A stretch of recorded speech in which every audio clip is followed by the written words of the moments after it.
Good morning, good afternoon, and good evening, whatever and wherever you all. And welcome back to the beta plan playing Horse Lords. For real this time. For realsies. What do I mean? What do you mean for realsies? Well, apparently Steam was having a giggle with me. Despite Steam saying that I had downloaded the game proper and that it was installed, I had already noticed in the first video that I did not have a new logo. But still, everything was working according to Steam, so I went on and burned the midnight oil, making over 9 videos of this new DLC. And then when I woke up this morning, I saw a little patch coming in.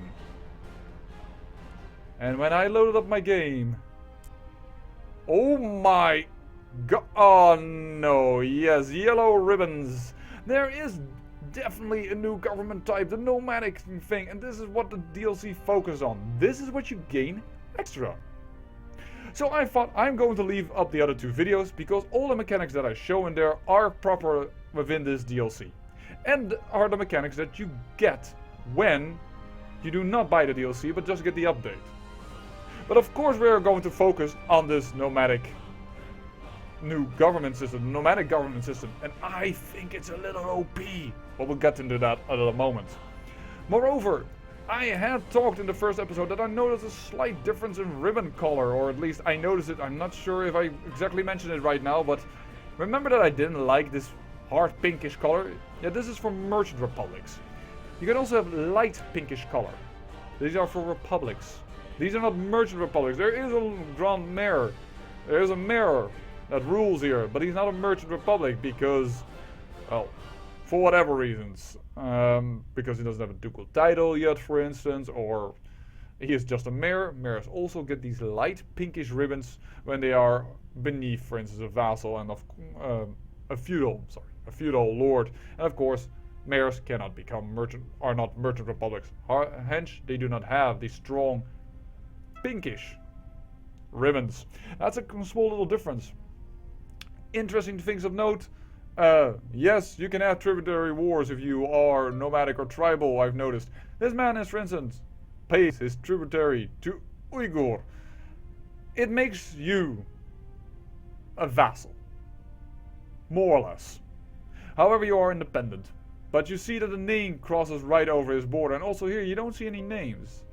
It's because they are a tributary of the Khaganate of Uyghur. They are this. Yes, indeed, they are. But their names are gone. But they are independent, so that is what I'm going to play. I'm going to play here in Kimmock. And I'm going to show you new mechanics, how it is to be paying tributary to a kingdom, being a vassal, being called into war, but still having some independence. And hopefully I can show you off also the new mechanics regarding the fact that you, well, have clan wars. Because you already noticed that every new person that is supposedly independent or pays tributary has an emperor title. All of them. And every person beneath them that has a clan has a kingdom title. Yowzas. Yeah, this is how it works. That is the way it works. And Alania, for instance, here. He may be a tributary to Khazaria, but he is definitely an emperor title. Not sure if it was smart to give them all emperor titles, because then they are as high as Byzantium, and I'm not sure how that then works with diplo-vassalizing things, because my title is then way above a ducal title. I'm not sure how that all works. But yes, every person that is of the nomadic government type, and who has no direct feudal lord above him, or better say no lord above him, not feudal, oh, not feudal, no lord above him gains an emperor title. Anyone that holds a clan, the king title. For instance, Tarion, Bukal, and I don't know how to pronounce it, Yabgumuk, sorry.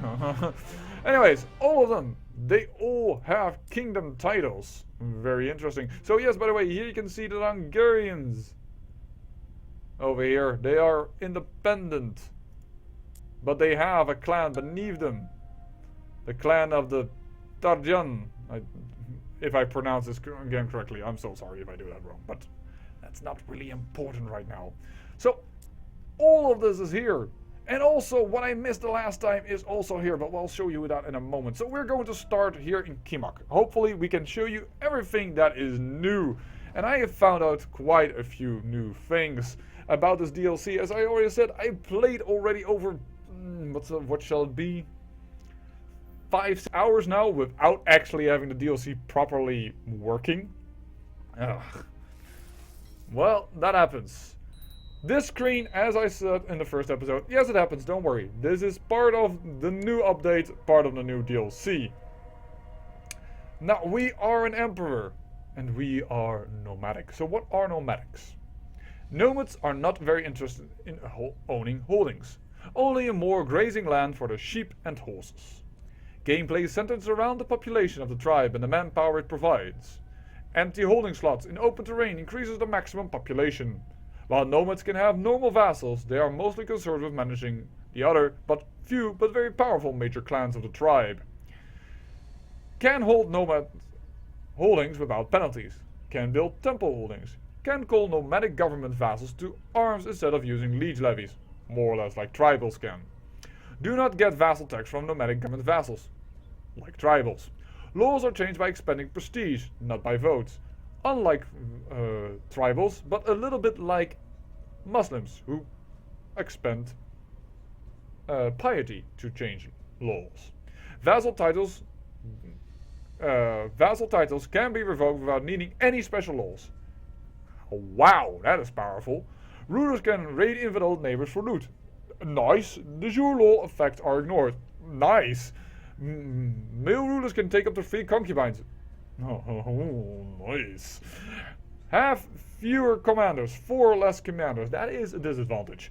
Can move capital within the same lifetime every 120 months or every 10 years. Nice. Now comes the OP part. Feudal, Ictal, Theocracy, Merchant Republic, and Republic. So you can indeed see they are 2 different government types. You can play Merchant Republics, but not Republics. Oh, sorry, hit the mouse there. And tribal governments. Vassals will give max taxes, max liege levies, regardless of opinion. Regardless of opinion. Tyranny actions against these vassals can be made without objections from vassals and other governments. What? You can be a total dickwad, douchebag number 1, and nobody would give a damn. They give you their max taxes, their max liege levies. Nomadic government vassals are not included in vassal limit calculation. Holy heck, man! You can have a huge territory. They are not, and if they are of a different government, you can take titles away without problems. At least that's what's all stated here. I haven't played enough of it yet to know for that is sure. As said, we are an emperor. Because we are supposedly independent, or better to say, we do not have a direct lord above us, despite the fact that we certainly pay tributary to Uktar here. If we look at this man here, sorry, this is this man. If we look at the man that we pay tributary to, we could free ourselves from this. Cost 50 prestige because we are considered an ally. But that is one of the wars we can declare. Now I'm not sure if we can declare conquests, subordination. If we have enough prestige, we can subdue large foreign areas in a single war. This type of war is more or less the how to put it, more or less the old invasion thing. Invasion, you take the land. Subordination is more or less them, their clan becoming part, well, being subdued to your clan. So this is what we're going to do. We're going to definitely attack these men over here in our surroundings. These are our targets. Because we pay tributary to this man. I do not think it wise to attack him. Costs 50 prestige. He is a lot of men probably. It's harder to see now how many men they have because it says it's horde 500, but calculations go totally differently when you are within this type of government system. But we'll definitely get into those new type of wars. So we are paying tribute. This is simply a type of war you can declare. Because I am one myself, I don't think I can declare it. No, I don't see it standing over here. Alright. So it is a war you can declare. And in that case, you gain 200 prestige if you win, and they pay 40% of your income to the man that has won, as I am currently doing towards this man. Part of the new mechanics. Alright. Also, if we are a nomad, and you are of a different government type, yeah, it can even be tribal, they gain an automatic liberation casus belli on you, because you are considered a barbarian. Even tribals get that on you. That was kind of funky to me. We also have new clans here, but because we are the only clan within our realm, currently we do not see a lot of that. But we have so many things to cover right now that I don't mind starting as one clan. We will get clans among us. And this is the screen that I was looking for. This is where you can cause actually more or less civil war and raise your clan's power in favor of yourself in comparison to another. This is something you can do only if you are nomadic. So that's why I have to make this video downright and quick and upload it, because I want to show you all these type of new cool things. This is what the DLC focuses on. This is what you all get. Everything that in the coming few videos is what the DLC provides you with. So, by the way, also very interesting to note that I can't show you right now. If you have imprisoned someone. Yeah, I have no one to imprison right now. I could imprison my son. You know what? Let's do that for a short moment, just to show you guys. By the way, this is the way to do it. You type in charinfo1. I now gain extra information about my character. So, I take this man. I say I want to... Oh, did not properly... we're not in proper box. I imprison 188780. And voila, my son is imprisoned. Now, why I want to show you this. Well, if you go to him, you get new things. You have new options. You can throw him into the oubliette or put him under house arrest without him asking for his freedom. You can now do that yourself. I love that.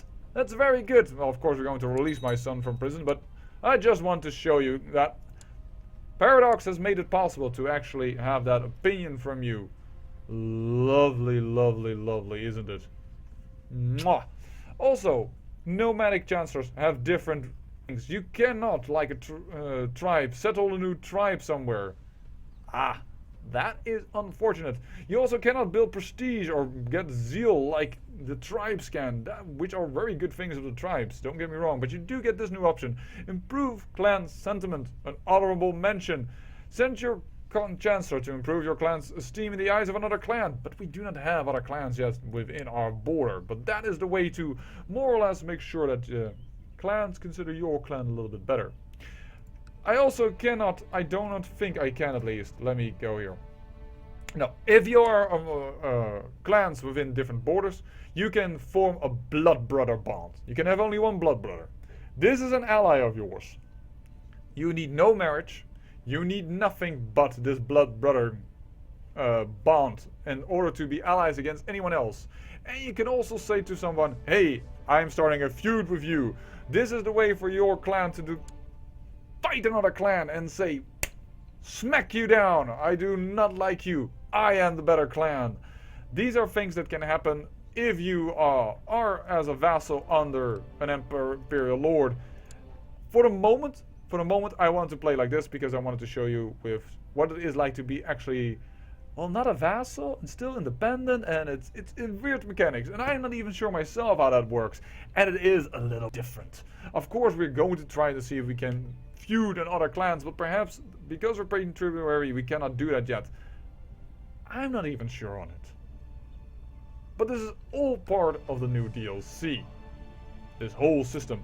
Moreover, another thing that we missed when I was uploading the other two videos, and it's now here. The Silk Road! Oh my. Also, this is again very, very powerful. So currently, it gives a trade route income of 0.93. City tax extra income, castle tax and temple tax. But, important. Trade post built in Silk Road provinces increase the modifier for all provinces. Yes, if somebody builds a trade post over here, this man benefits. Yowzers. If some Silk Road provinces are blocked, and I will show you probably when the game starts and war is declared, by siege or occupation, other Silk Road provinces temporarily get a higher bonus as trade is redirected. This can become very powerful. I've seen this already bump up to 50% in, well, the series that I made, but you will never see because that was without the DLC. Also, another thing to note. Trade posts.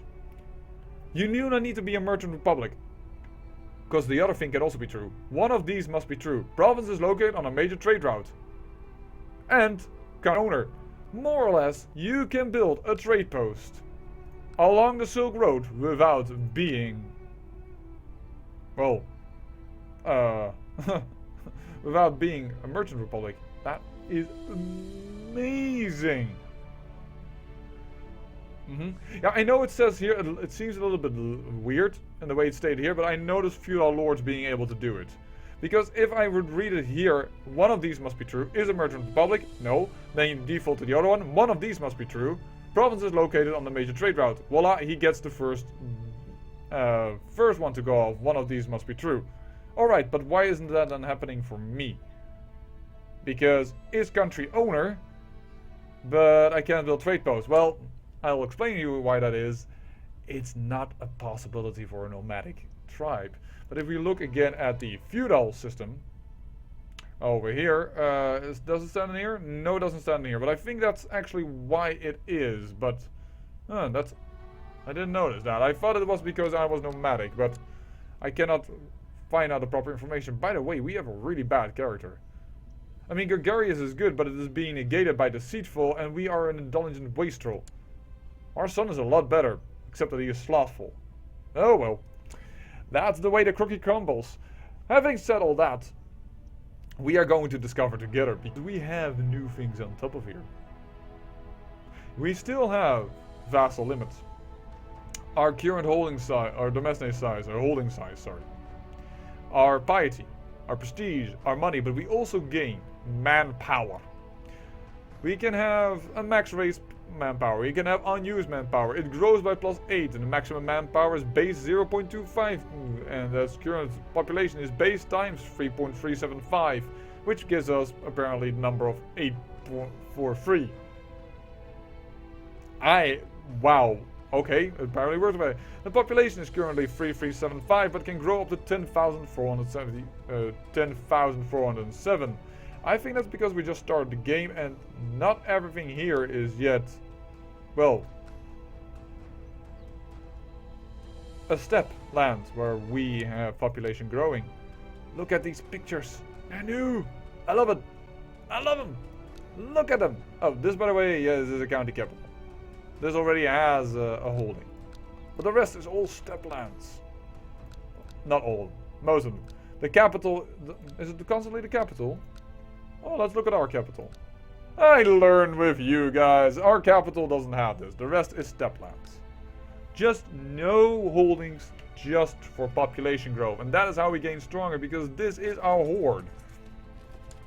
This is our horde. And by the way, I'm so sorry, but we are never going to lead an army. Immediately making use of the new buttons. We cannot fabricate claims because, well, we can't. Claim is a bit weird for clan. I just want to attack somebody, actually. It is also 500 men. I don't think we can attack anything right now. No, we need troops. We need to outgrow with our population. Everything is angry within us? Yes, we have no problem with that then. We're going to research cultural tech. We're going to try and gain some money.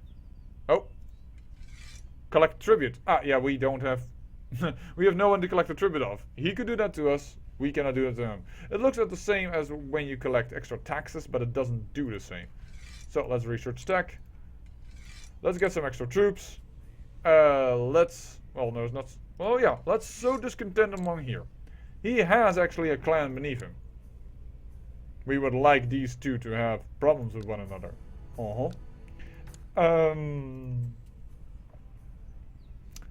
Research tech? I doubt we can do that. Oh, we can.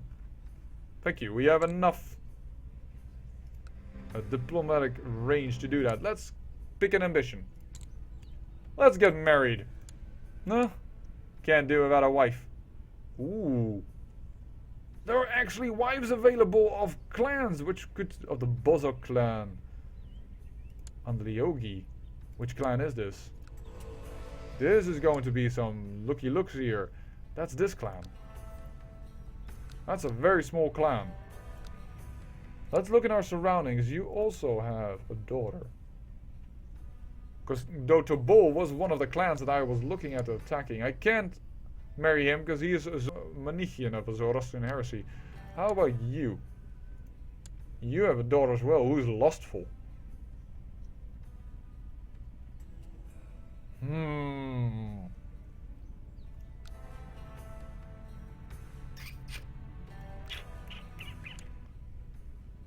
You have a daughter that is, well, not even nearing coming of age. Not for our purposes. You have a sibling? No, we are going to marry her. At least if he allows that. I would like to marry the lustful lady. Thank you very much. Let's get an alliance with another clan. We just arranged for that. We are really bad, but I'm not sure if war focus matters in this case. Nothing states here that having high martial score aids. I see nothing that helps aiding it. In that case, I think we should go for something different. Let's focus on intrigue. Because if we can lock up one of these men by accident. In fact, no, let's plot to kill. I would like to spy on you. Is that not possible in your case? Is that because we are nomad? Well, see, a better schemer. Spy on and free from captivity. I want to spy on you. Well, perhaps the game needs to be updated. That's fine. So, commanders. Yeah, this is going to be a commander. Why? I thought we said we could have less commanders. Has -4 fewer commanders. I still have 4 commanders. Can you have 8 when you are Catholic? That's quite significant. Let's just all say commanders. Voila. Get rid of this pop-up. We could make a title, the Duchy of. Yeah, we don't care about that right now. Well, I think we're going to let it roll a little bit.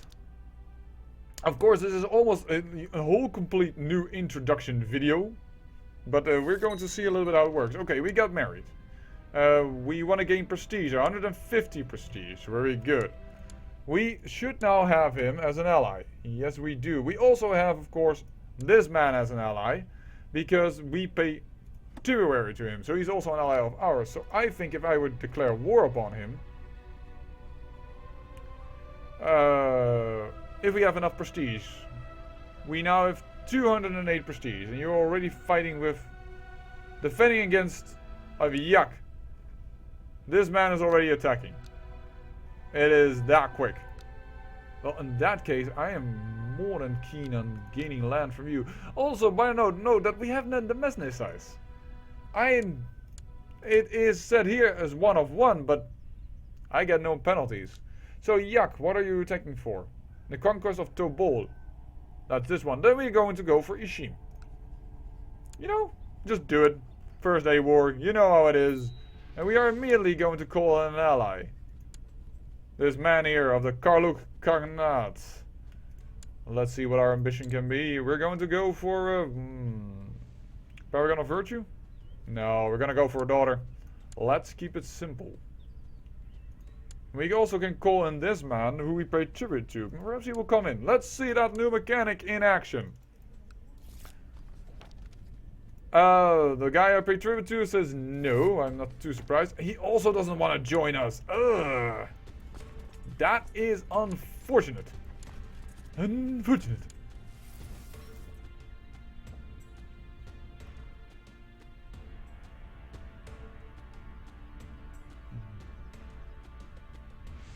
Whoa, we immediately captured it. 21% war score. Let's stand our man here. He has more wars to deal with. Let him fight that war first. He seems to go south. He might destroy himself upon those lands, and then we have a chance. Look at it already. Where he's so discontent. They are already attacking. Install Karacha of Peshnek Revolt as the Khan of the Peshneks. Yes, this is one of those inner revolts. We already see that working. He wants to be the true Kagan. Among the clans, the clan of the, let's see, the Haravoy clan wants to beat the Havuksingila clan. I probably still mispronounce that even if I try. Regardless, we already have quite a bit of war score. Interesting enough, we are being called to war. You just said no to me and now you're asking me to come to your aid.